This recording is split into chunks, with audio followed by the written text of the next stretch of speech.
We Make Movies Film Geeks podcast, episode number 105.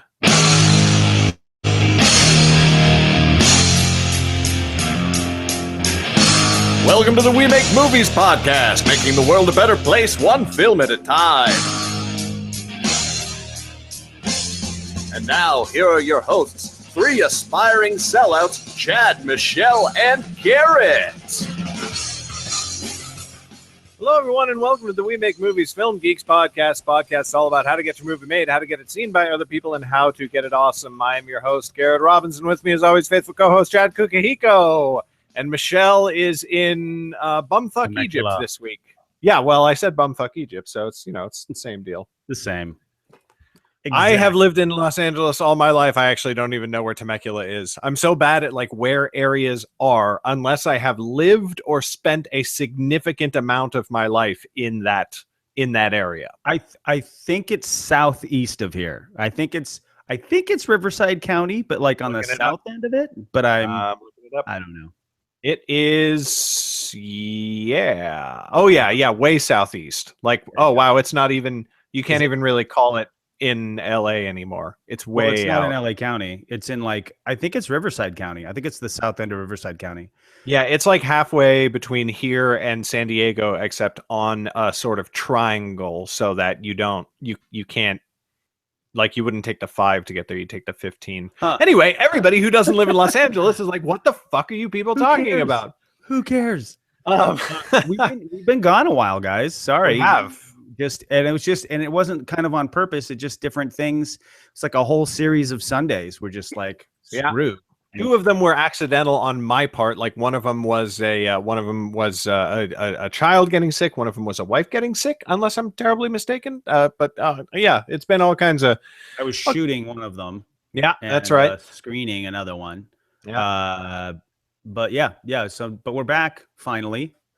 Here we are, and nothing has gone on while we were away. Absolutely nothing has happened.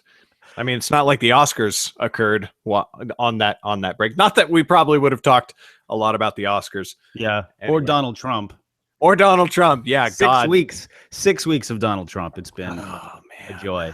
I don't even want to get into it, but holy shit, I'm actually I'm in a state of perpetual anxiety stomach these days. It's not good. Here's my prediction, and I've said this before, although I don't think I've said it on the podcast.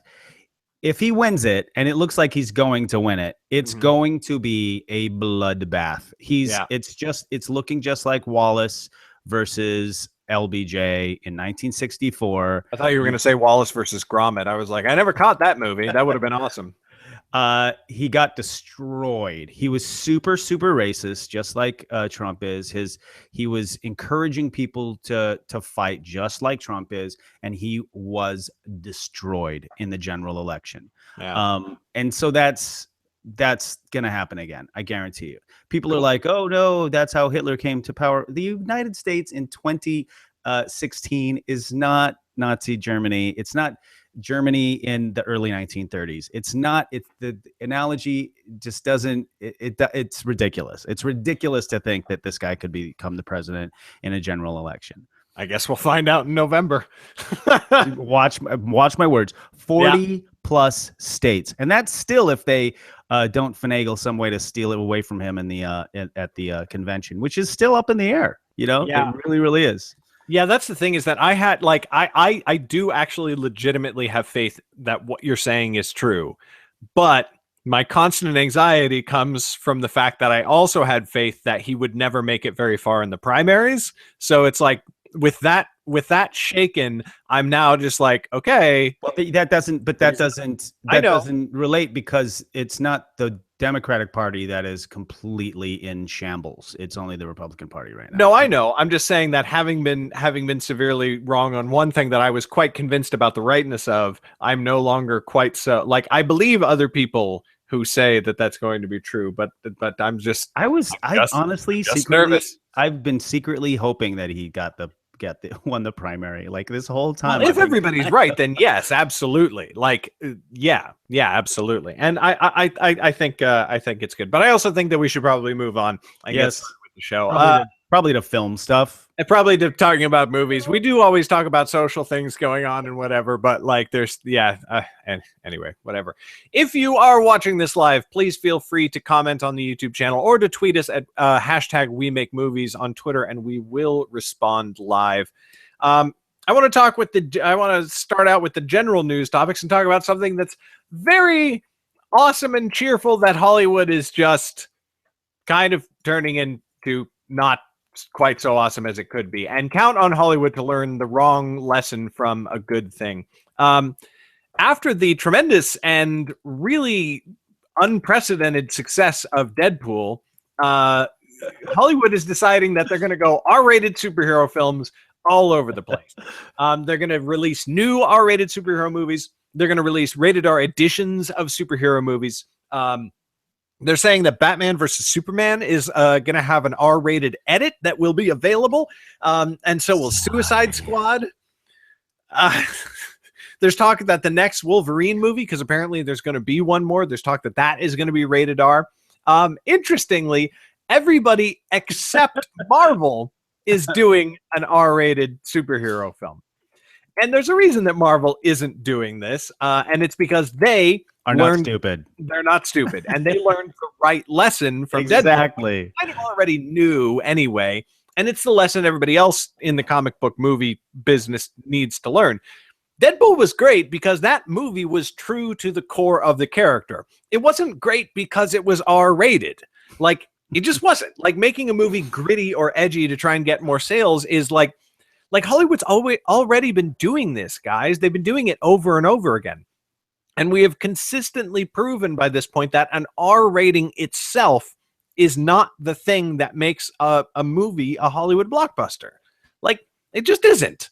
You need to go to the core of your character to get that success, not just have boobs and lots of people saying fuck all the time. Now, what does that mean? That means, to me, that an R-rated Wolverine movie, like, I think that a Wolverine movie that is true to the character and true to like the core, like the Wolverine individual comic book series, when it's just Wolverine, not a part of the X-Men. Yeah, if you do that, that probably should be R-rated because he's fucking Wolverine. Like, he's just not a very nice guy, you know? And you could do it. You could do a very core, very sort of small scale Wolverine movie for, I don't want to say 50 million because like you probably have to pay Hugh Jackman more than that alone, but like on a lesser scale than your X-Men movies or your this, that, and the other thing.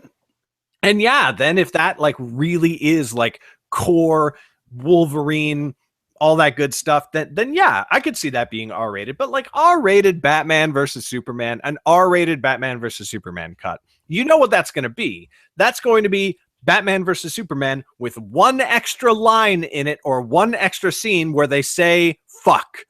That's what that R rating is going to be. And it's going to be a big marketing ploy, and it's just going to be fucking stupid. So anyway, I mean, in breaking news, Hollywood is dumb about filmmaking and what fans actually enjoy.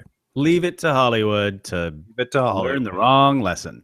Those people. It's funny. A friend of the show, Ryan Thompson, started his own podcast called Hollywood Picture News, and it's really good, by the way. I'll talk about it. I didn't know that. Yeah, I know, it's great. And he and his new podcast mate, I guess, they've been talking about this a lot on co-host, maybe? Co-host. That's okay. A good one. That's a good one. They've been talking about it a lot, and saying all the same stuff, and it's so true. I mean, first of all, leave it to DC. I'm so curious. I mean, isn't it next weekend that Batman v Superman is coming out? Batman v Superman. It's very soon. Release. Whenever it is, it's very soon. And March 25th to a week from this Friday. Yes. Okay. So I don't want to see it the first week. I specifically on purpose do not want to see it its first week out. Even though I definitely want to see it with a crowd and I definitely want to see it in the theater, I specifically do not want to give it my money the first weekend. And just because I think it's stupid, everything that they've done, I think it's stupid. And I'm not a Zack Snyder fan. I think he makes things look pretty, but he's awful with story. So, I just think that the DC just, I don't know, man. We'll see what happens. The cool thing about, and I completely agree with you, Deadpool was R-rated because it had to be. Right. But it wasn't the other way around. It wasn't like, hey, let's make an R-rated superhero movie. Oh, let's do Deadpool. No, they were pulled kicking and screaming to make Deadpool after that clip was released a year or two ago, and everybody loved it. The test footage thing, and that's what kind of forced it. And still, they were like $7 million were killed from the budget while they were in production, and they had to make do. They did not expect it to make the money that it made. It made all the money. All of it. And it should have. What was opening weekend, like 120 million? The whole film's budget was 50, and the opening weekend was 120. 58. Which is just like, they're very happy now. Yeah, absolutely. But that's, I mean, it's particularly DC, congratulations, DC, for learning the wrong lesson. Yeah, like I honestly will probably see Batman versus Superman at some point, but like I'm not interested in it. Like I feel like I need to see it to be culturally aware. You know what I mean? Like it would be like not having seen Avatar. Do I consider Avatar like an amazing film going experience of my lifetime? No, it was just a sort of like, but it's important that you know about Avatar because it gets talked about as one of the biggest films of all time, and because of the whole like white savior dynamic and all of these things that you need to know about Avatar from having seen it. That's why I want to see Batman versus Superman, which is the worst reason to want to go see Batman versus Superman. So, but they've also been jamming it down our throats with advertising so much, which is just like, and I don't go after the trailers, but I open up my YouTube subscription feed on a Tuesday, and there's 8 videos from 8 nerd channels that I follow. New Batman versus Superman trailer. What does it mean? What are the things that you missed and that we're going to discuss now for you here today? And I'm just like, oh, for fuck's sake, Jesus Christ. Yeah. Anyway, so speaking of theaters, VR theaters are now a thing. Apparently, there's a new company in the Netherlands that has created these. They're sort of pop-up VR theaters, and it's pretty much exactly what I predicted they would be. It's a room filled with swivel chairs and a headset attached to each one. It's also, as I predicted, each VR experience is pretty much its own individual thing. They're not like synced up at all. They're basically their own entire. We talked about this, didn't we? And I was like, what I said they were going to be, and this is exactly what they are. And when you said this, I was like, this is like those silent clubs that people go to. Yeah. Like, well, that's not entirely true, because in this one they actually have a bar and a DJ going the whole time. So I guess when you put your headphones, it just drowns out everything. It looks like a party. It's like a party with a bunch of swivel chairs and headsets in the middle, and you can go and sit down, and people will occasionally do that and swivel around in there. So it's sort of like that, but I don't think that it's going to, this kind of thing might take off. I kind of doubt it. If you were to do something really innovative, like if you were to somehow sync it up so that everybody's experiencing the same thing, but the fact that they can't even see each other, and the fact that although it might be interesting if you were to kind of build them into it, you know what I mean? Like if they were all sort of somehow animated into it, but that basically makes it a game at that point. And that's its own thing. And that's where I think like that sort of Ready Player One style, obviously minus the dystopian future. Is it? But where you're basically in your own apartment, or maybe you're in an internet cafe, or you're, in this hidden van, like the way that by the way, that's a whole other topic. They finally they cast the lead guy for that movie for Ready Player One. Yeah. Really? Yeah. It was the guy from Mud, the kid from Mud. Ty something, I can't remember his last name. Anyway, back to VR. I think that's basically what it's going to be. The natural evolution of VR experiences are something that's much more interactive. Why would you be passive when you don't have to be? You know what I mean? Right. Plus, if it's a fully immersive thing and you're completely in this environment, why would you not want to interact with it? You know what I mean? That's kind of the whole point. Sitting down and watching a sort of a dream that somebody specifically has shaped together for you. That's what a movie going experience is like, or even a play, watching people live on stage, that with an audience with you, that's fine. But when you're in a room with other people and then you've cut off all stimuli, why do it at all? Exactly. Yeah. What's the fucking point at that point? You know what I mean? So I don't think, it's pretty, I think it was impossible for somebody not to give this a shot. I mean, they had to give it a shot, and this is the only real way that you can make this happen. But will it take off? I sincerely doubt it. It could be a niche thing that continues. Internet cafes are not the norm. Like, you don't have to go to an internet cafe to jump on the internet, but they still exist. You know what I mean? Especially when you're out of town, or you don't. It's just so like there's such a utility for that. I don't know. I mean, I guess like I know that there are differences, but silent clubs do exist and continue to exist, even though they're definitely not one. Yeah, I have. Do you know anybody who's been to one? I do know people who have been to one, and I've seen like people that I follow online who like make a YouTube video or a Vine where they visit one, and it's like there they are, and they're laughing at how ridiculous stupid it is. But that club exists, and it continues to. So I guess it's just it's one of those things where it's like, yeah, it'll be there off in the corner, being all fucking weird and whatever. I looked at this kid, Ty Sheridan, who is the guy cast in Ready Player One. Mm-hmm. Cool. Haven't seen any of the movies that he's been in, but Mud's good. Mud's good. So, I mean, he was a kid when he did it, but which makes him kind of the perfect age for this. It's kind of a bummer. I was really pushing for my boy Will Ropp to get the gig. It would have been a huge jump for him because but they never do for a role like that. They always cast somebody who has more experienced, in a lead role. And the kid was fantastic in Mud. He really was. It was a really good movie. Yeah, for sure. You gotta see it. You really should see it. I mean, I will. Yeah, for sure. That was, I believe, sort of the beginning of the comeback of McConaughey.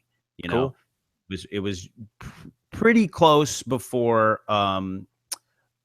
True Detective. Mm-hmm. Anyway, so yeah. Cool. All right. Well, I'll check it out. Yeah, do. In more Marvel news, I don't know if you saw the title of the Hangout this week, Chad, but I literally titled it, what was it? VR theaters, we make movies, new space, and Garrett will not shut the fuck up about Marvel. I see that. Daredevil is coming this Friday, which is very exciting. It's happening. It's finally going to be here. Punisher will be there. Elektra will be there. The bottom of Chad's desk is currently coated in semen. But honestly, have you ever seen that picture that floats around on various pictures of the internet? No, that sounds awful. Okay, so some guy got fired from his job, and one of his coworkers took a picture because they were cleaning out his desk. Like I guess he didn't like fully clean out his desk or whatever. So they were cleaning it up, and somebody noticed something, and they flipped the desk over. And the underside, it's just like a desk with like a wooden panel, like blocking the front, the other side of it, opposite from where he's sitting. And that panel and the bottom of the desk are just covered with white stains. Covered. No. It's the most horrific thing. Anyway. Is it possible that it was anything else? It has to. The only thing is, like, it could have been a hoax. Like, it could have been a prank where somebody was like, wouldn't it be disgusting if, and they did it. Like, I've never seen that it was like a verified, like, whatever. But if it's not something that they put there for the explicit purposes of the photo, no, there is no possibility it's anything else, because it's very much what it is. That's disgusting. Hey, by the way, Ryan Murphy just messaged me. He said he wondered if we've ever looked at Blab for Film Geeks. He says it's a really awesome alternative to YouTube. A couple of people that I know just recently got onto Blab, so that is definitely an option that we could use. There are other options as well. Like, I would actually be totally fine with streaming to Twitch, which can then export to YouTube as well. I have one of the podcasts that I listen to every single week, all the time, broadcasts on Blab, and honestly, I don't like the quality, but I know that one of them I know that one of them has a shitty internet connection, just like his internet connection in general is shitty. So it's like I don't want to blame Blab if it might just be saying that it allows people to like call in and comment and add people directly to the show. Comment. He's saying it's the features are pretty awesome. Yeah, well, we should check it out. Let's check it out. Okay. Well, we will check it out, Ryan. Thank you very much. Anyway, back to Daredevil, jumping back to semen-soaked desks and then back to Daredevil. So in the Netflix Marvel Universe, Daredevil is going to be good and awesome and great. But we also recently had the announcement that the Luke Cage show, the first season of that, will be coming in September.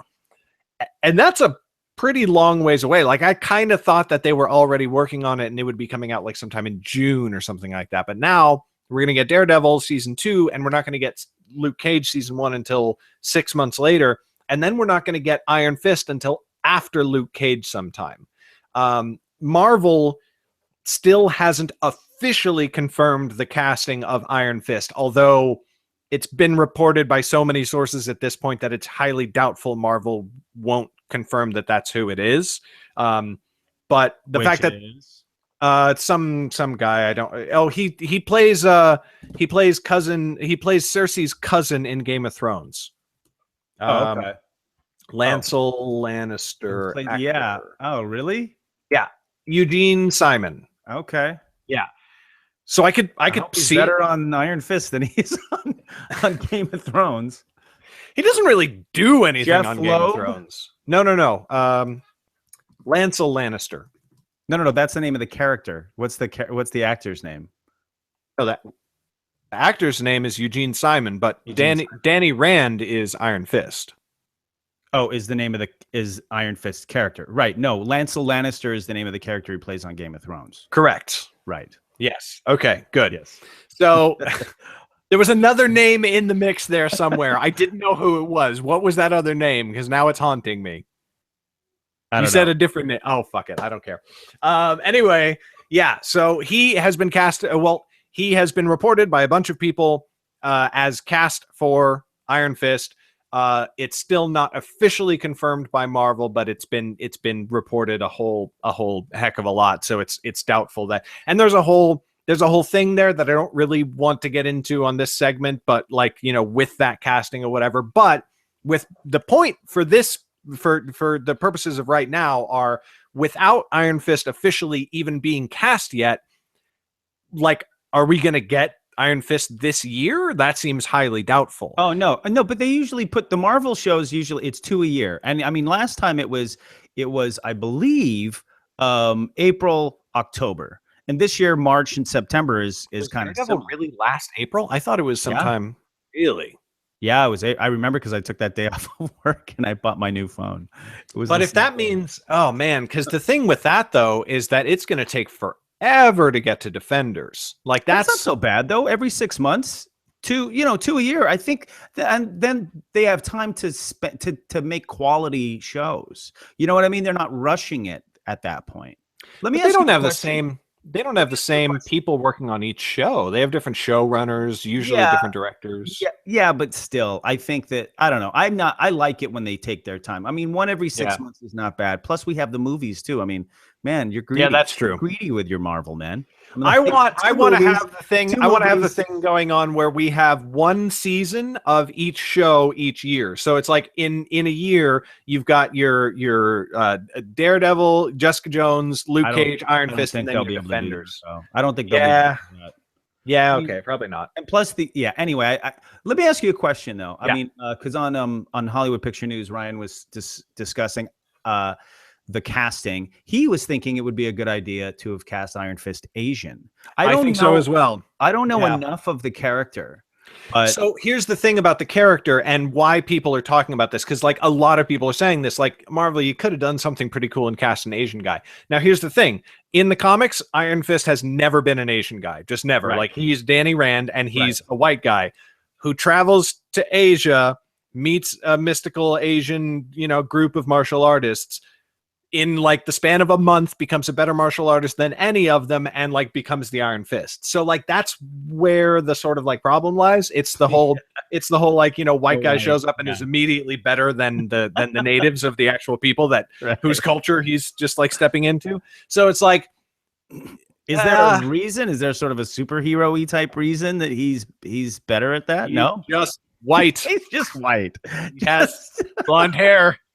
So, you know, just like what's his face, the David Carradine show. What was that show? Fu. Yeah, Kung Fu. It's like, you know, there he just shows. He just looked white. I always thought that he was supposed to be. I always considered him Asian. Yeah, no, he's super. He's like, his dad is like a millionaire from New York. He inherits his dad's, you know, thing. That's how the Defenders are funded, is by Danny Rand.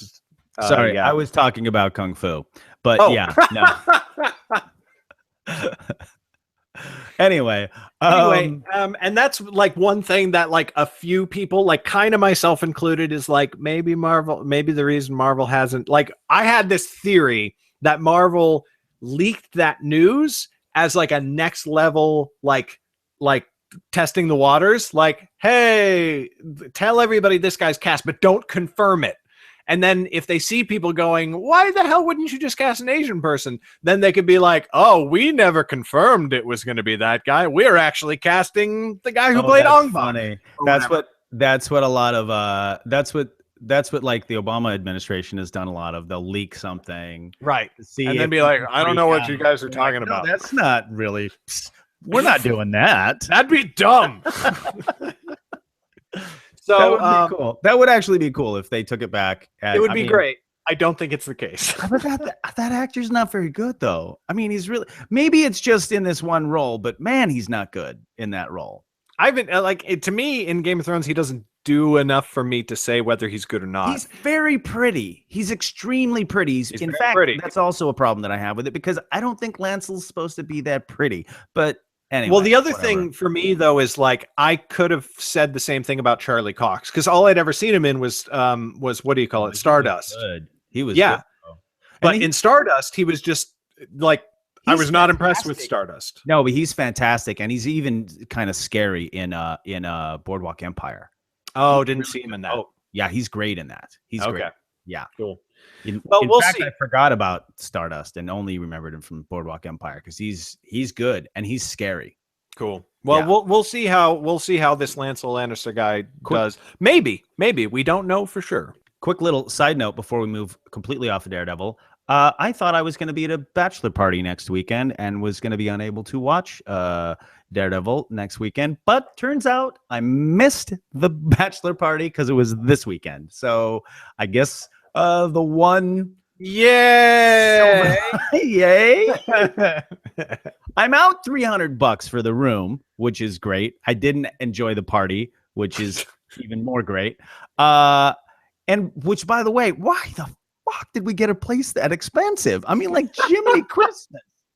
And now there's no way I'm going to get reimbursed for it, which sucks. Right. But, you know, the worst of all possible worlds. But the one silver lining is I will be able to take Friday off and watch Daredevil all damn day. Huzzah. Huzzah. So anyway, I'm going to go ahead and move into the next topic. Yes. News is now in our brand new /old space, and it is amazing.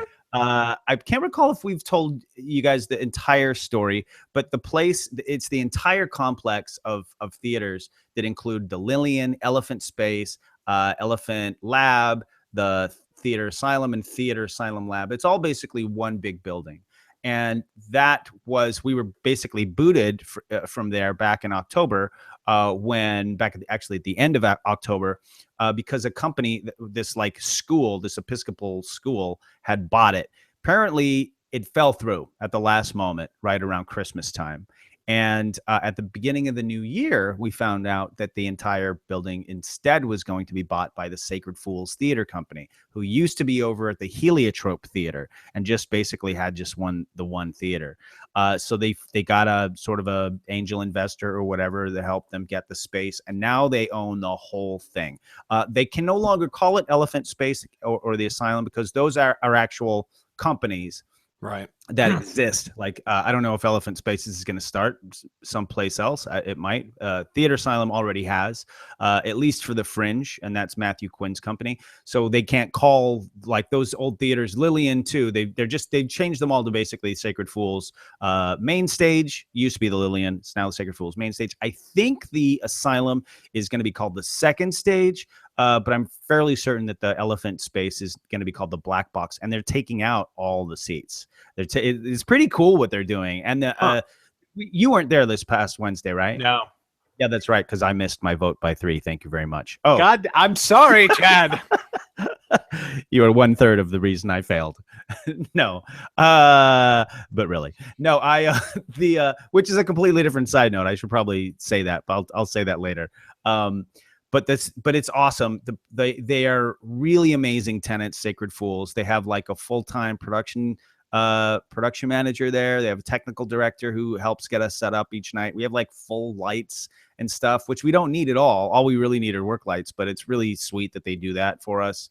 And it's really, really awesome. Now, because they were kind of late getting into it, we didn't know until just last week whether or not we were going to be booted like we generally are every June. It's not even a big deal. It's just something that happens because the Fringe is going down.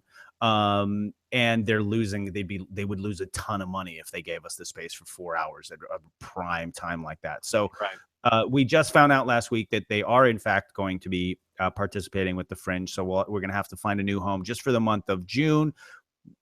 Odds are we're going to be back at the 3 clubs just like we always are for our WMM Fest, but we haven't totally finished those details out. But regardless, come to a workshop. It's the best space we've ever had, really. I mean, it's better than how the Asylum was. It's really well. It looks great. It's all renovated, full, like I said, full lights and everything. It's so awesome. Come especially if you've never been. Come because you're gonna love it. So there it is. Huzzah! I can't wait to see it. I actually, I remembered as soon as you asked me, did you get to come on Wednesday? Or like, I wish you came on Wednesday. I was like, God, I was planning on coming too. And I don't remember why. And I remembered why. And I want to say why, both to defend myself and because it's awesome. On last Monday, 6 days ago, was my 30th birthday. I turned 30. And what I've always said I was going to do on my 30th birthday was quit smoking. And I did. Cold turkey. Congratulations. And actually, as of now, telling me that. Yeah. But as of now, I'm totally fine. Like, I don't have any cravings anymore. Like, I have the mental urge to go outside and go through the ritual, but like my body's done with the cravings. On Wednesday night, my body was not done with the cravings. Holy shit. Tuesday and Wednesday were like the worst days of my life. Oh, wow. I was just like full blown lying on the couch, sweating the whole deal. Man. So that's why I didn't come on Wednesday. And I apologize, but that's an sorry, not sorry. And you should be proud of yourself. You should absolutely be proud of yourself. That's fantastic. Yes, indeed. All right, but just not to completely pass that up, this last week were the finals, were the first Rolling Production Fund finals. $5,000 was won by Chris Valenti. Congratulations, Chris Valenti, for his very funny piece, Subtext. The piece that Patrick Duncan wrote and I was directing. We came in second by 3 votes. That's why I was giving Garrett crap for not coming. But considering the fact that he quit smoking, that's much more important than a $5,000. So anyway, I'm sorry, Chad. No, I'm serious. I'm being legit. It is more important. It is more important. And I'm proud of you. And you should be proud of yourself. Thank you. Thank you very much. All right, let's jump into the main topics for the week. So a big thing happened this week. And some people are saying that Marvel made their first big mistake with their movies with the most recent Civil War trailer. Now, spoiler for the trailer. If you are one of those people who doesn't like watching trailers because you don't want to know anything about the film or anything like that, this is when you turn away. We're going to talk about the Civil War trailer. We're going to talk about a big reveal in the trailer. Here we go. If you're still here, it's on you. Spiderman was in the trailer. And some folks are like, they shouldn't have showed him to us. Like, let that reveal happen in the movie. And to a degree, I can see what they're saying because Spider-Man's involvement is a pretty big deal, right? Now, You can say as a counter argument to that Spider-Man has been in the IMDb credits for a long time, and there has been a lot of entertainment news about the deal Sony reached with Marvel so that Spider-Man could be in this film, and the casting of Tom Holland and all that sort of thing. But we also have to remember that the vast majority of moviegoers don't go to IMDb, don't read entertainment news. They only know what they see in the trailers. And that's why they're, sort of like, oh, like I wish I hadn't known that was coming. And a lot of them haven't read the Civil War comics as well. Now, this movie isn't a direct adaptation of the Civil War comics, but Spider-Man played like such a huge role in Civil War that it was important to Marvel that they get the okay from Sony to use him in this film because of how vital he is to the whole Civil War dynamic. And truth be told, we've talked about this many, many times on this podcast before. So yes, that's true. If you've ever watched this podcast before and we've talked about Civil War, you probably already know Spider-Man was going to be in this movie. Right. If this was your first episode, welcome. Let us know how you found us, because we don't know how that occurs. So anyway, the thing is, with all that being said, I still think that this was a really, really smart decision by Marvel, because just like on the same... Which was? To put Spider-Man in the trailer. I think it was good. I think it was smart. If it disappointed a few people, I think it's worth it from Marvel's perspective, because just like most of these people don't pay attention to entertainment news and so on and so forth, and therefore they wouldn't know Spider-Man was going to be there, the fact that Marvel revealed him in this trailer means a whole lot of people are just going to be going like, what? Like, they're going to get super curious, like, why is Spider-Man in this movie? Where did he come from? What does that mean? Because everybody knows who Spider-Man is, even if they're not a comic book person or a typical geek or reads, entertainment news. They're like, oh my God, Spider-Man in the Avengers. Like, this is for a lot of people their first taste of like a crossover, other than Avengers itself, which is a crossover between all those people. And that's just going to drive a huge amount of interest in the film. Because, like I said, a lot of these people only know the cinematic universe. And so they don't know anything about Spider-Man's involvement with any of this stuff. And all they've seen is Spider-Man hopping in and saying, what's up, guys? Like, we don't learn anything about him in the trailer. We don't learn anything other than the fact that he's there. We don't learn that, like, why he joined, or, like, we learn he's on Iron Man's team, at least for the moment. But we don't know where he come from. How did he meet Iron Man? Does Iron Man know who he really is? Does anybody know who he really is? So there's all this stuff that we still get to look forward to seeing in the film itself. At this point in the movie's development, like, we know a lot of stuff that we've been able to glean from the trailers, but the trailers aren't bashing us over the head with every single plot point that's going to happen throughout the entire film, the way that Batman versus Superman is. Again, Marvel marketing rocks, and DC marketing is just, what are you guys doing? Why are you doing anything you're doing? I have to confess, I haven't seen it yet. I'm really excited. Yeah, I'm really excited to see it now. Now, I already bought my tickets, by the way. There's one thing I want to say, is that in the trailer, if you go to YouTube and you watch the trailer, Spider-Man looks fucking horrendous. And I was when I watched the trailer, I was like, what?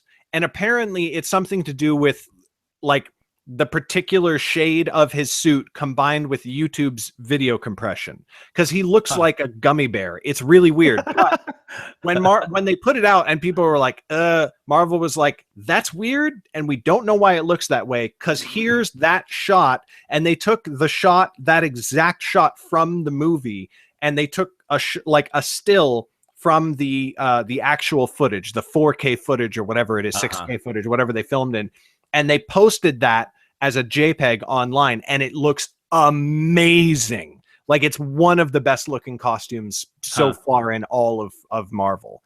So when you see it, realize that you are going to see that, and you're going to be like, he looks like terrible CG, but it's just the YouTube weird something. YouTube compression. Yeah, exactly. Keep that in mind. Yes. Exciting. I this is completely without any sort of segue. I'm trying to come up with some kind of, I'm trying to figure out how to kind of to shift into mine, because I still kind of, part of me wants to just continue talking about yours. Well, Spider-Man is a young teenager growing up and trying to make a name for himself, much like my friend's theater company or go. whatever the hell. What a segue. What a segue. This week, I'm just, screw it. No lube. Here we go. Earlier, or was it this week? No, it was maybe about a week and a half ago. A buddy of mine was telling me that he's producing his musical, and he's been with a mutual friend of ours developing this musical for a long time. And he's a very, very talented composer, singer, songwriter friend of mine that I've known for, holy moly, 21 years. Over 21 years. Damn, longer than I've been alive. Yeah, right. You have 41 children. How did you do it? But the thing about, he was telling me the specifics about it, and I'm very excited to see this musical, especially now that I've actually heard some of it and read some of it. But even then, even though I hadn't at the time, I was very excited. But then he told me some of the specifics, and I was like, first of all, he was going to do it in June, and he was not going to do it as part of the Fringe. He was going to do it, in fact, downtown. And then he told me how much he was going to pay for this space. And I was like, what are you doing? What are you doing?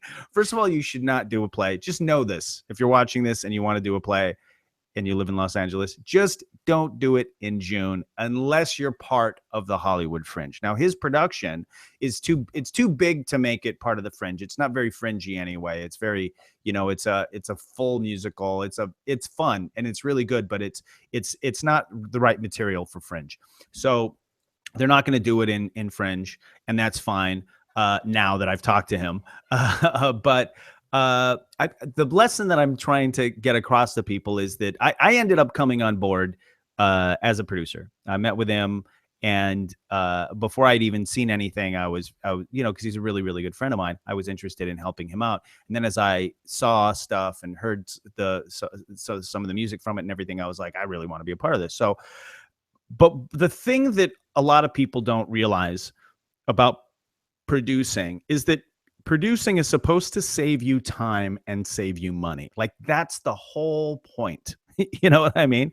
Right. If you're not saving time and saving money and still having a good product and still, hopefully, potentially paying people, then you're not doing it right. So they didn't really have a producer on board and didn't really realize that they didn't have a producer. And that was, I think, it took me to, saying what the heck are you doing, for them to kind of realize that. And they've been excited, and they've been super, super gracious too. It's actually, I don't really want to mention any names, come to think of it, but there's three guys, just because I don't, the time's not right, but you will find out, because we're moving along with it, and I will be producing this thing.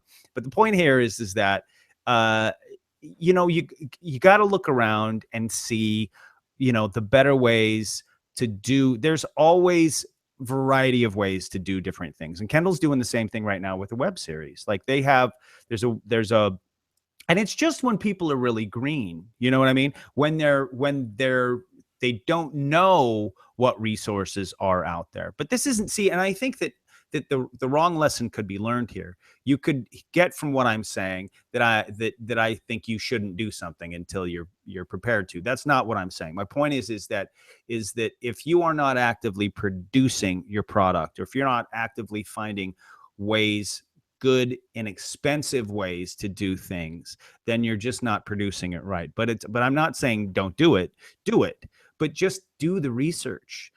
Definitely look in. If you need a sound stage, don't just get the first one that comes around.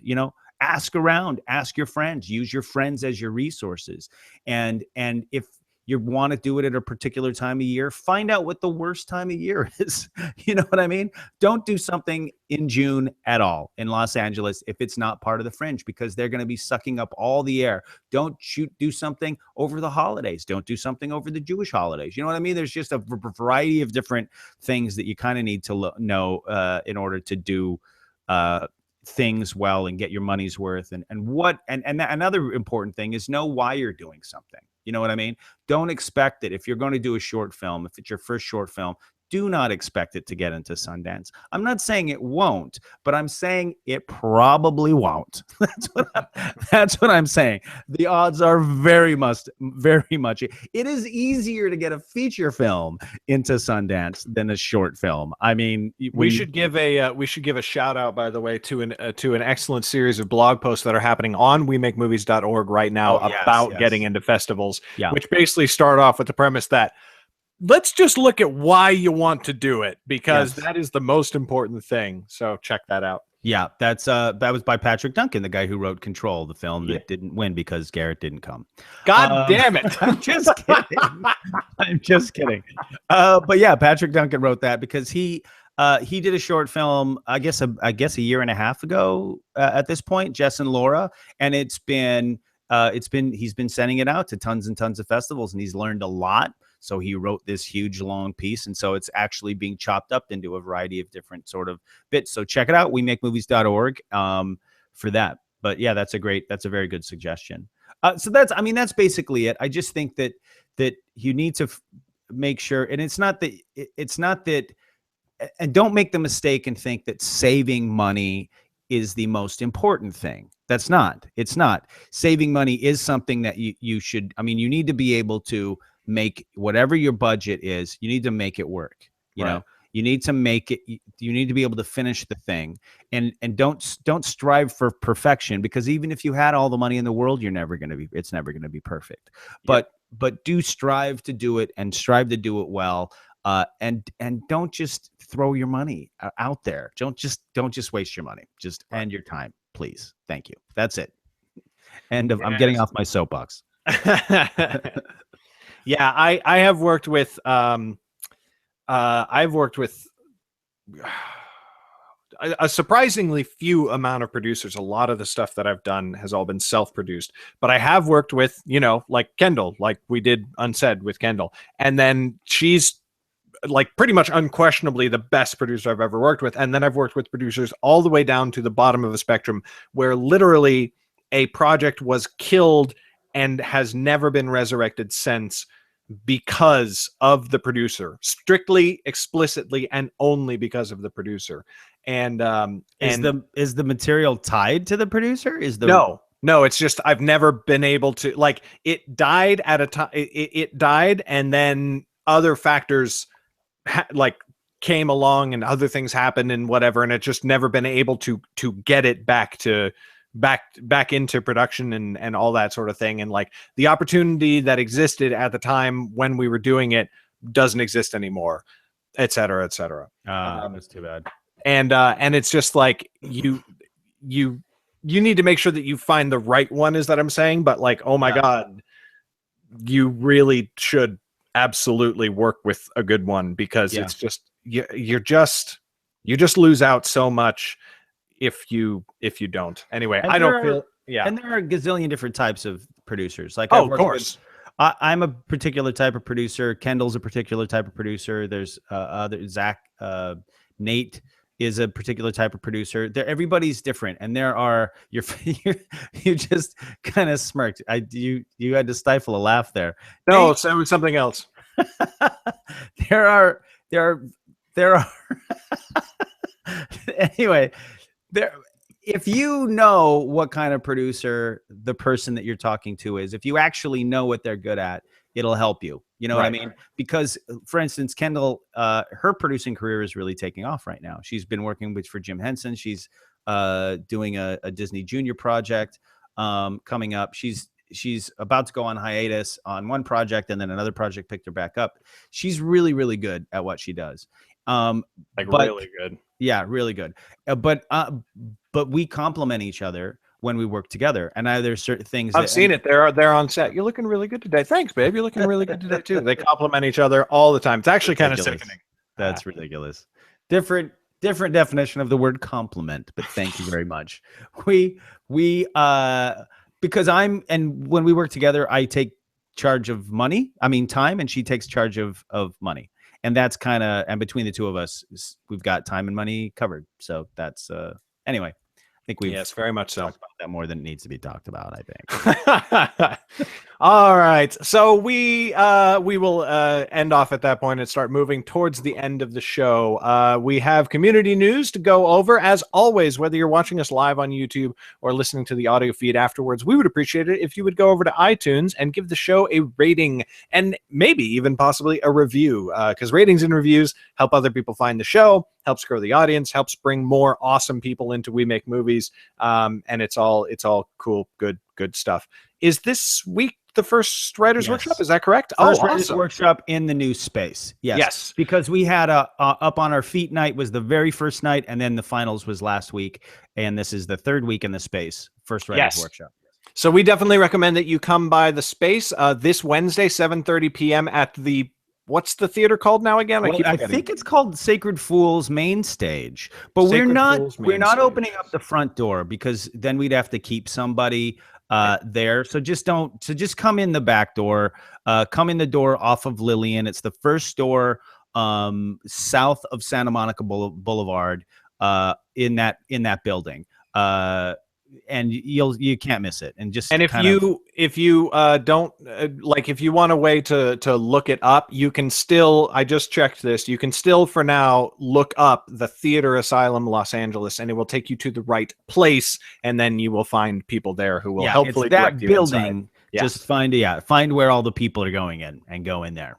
Exactamundo. That's it.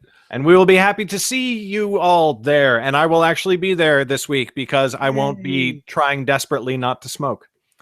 And finally, We Make Movies is the only filmmaking community in the world, so far as we know, that is supported by its community, and that happens at patreon.com. For those who don't know, patreon.com is a voluntary subscription service. It's a crowdfunding site, kind of like Kickstarter and Indiegogo, except instead of one big crowdfunding push, it's like a voluntary subscription to artists you like, who create content that you like, that so that it can be free for everybody. Thanks to our contributors and sponsors and members and all of the different levels of support that we have at We Make Movies, we are able to put on events that anybody can come to for free and meet other filmmakers and see awesome things being made and happening and all that kind of good stuff. And as of right now, every dollar that you put into the Patreon, 70 cents of it goes to a We Make Movies rolling production fund, which is used to make movies within the group. And that's what we were just talking about with the contest that I made Chad lose. That only is 30%. You're only 30%. I was only 30% of the reason that Chad lost. But that is being paid for. There is another option. There is another option. Now, it's been a couple of months since I haven't told a lot of people about it. But if you would rather not use Patreon and you want to use PayPal instead, you can actually go to wemakemovies.org/donate. Oh, there is, amongst the various different options, there is a subscription membership via PayPal that you can use if you don't feel like starting a whole new account on some website. So that's also I was not aware of that. That's super I haven't awesome. really told people, but yeah. Cool. Yeah. Well, there you go. So if you do feel like supporting it, and just so you know, on the podcast, this is not us shilling for ourselves, because that money does not go to us. It goes to We Make Movies and making the group run and everything. I mean, I guess in a weird tangential way, it goes to us because we are with We Make Movies, but you get what I mean. It goes to the moment I get a dime from We Make Movies. Will you frame that dime and put it up on the wall? True. I think Chris Valenti might be getting it. Yeah. Yeah. No, nobody's bitter. Nobody's bitter. There's nobody's bitterness. Bitter about those 3 votes. Dude, I actually do feel really good. Feel really bad. No, but I'm good. I'm glad. Anyway. Well, why don't we do things to know? To know, yeah. All right, we have 2 things to know. My thing to know is that Deadpool released a month-versary trailer 1 month after the film came out. It's a retro, nostalgic look back at the Deadpool first month. It's fantastic. If you haven't seen it yet, just Google Deadpool retro month-versary trailer. It's amazing. Hilarious. My thing to know is friend of the show, Ryan Thompson, as I mentioned earlier, has a new podcast called Hollywood Picture News, and it is really, really good. It's purely scoops, and he and his co-host Lauren are constantly, like, you can tell these guys, like, they read the trades, they pay attention. So it's all Hollywood news, and it's all Hollywood, like, stuff that I wouldn't No. I mean, Garrett knows some of the stuff and the Marvel stuff and stuff. I personally end up, and if you watch the show, you probably already know that now.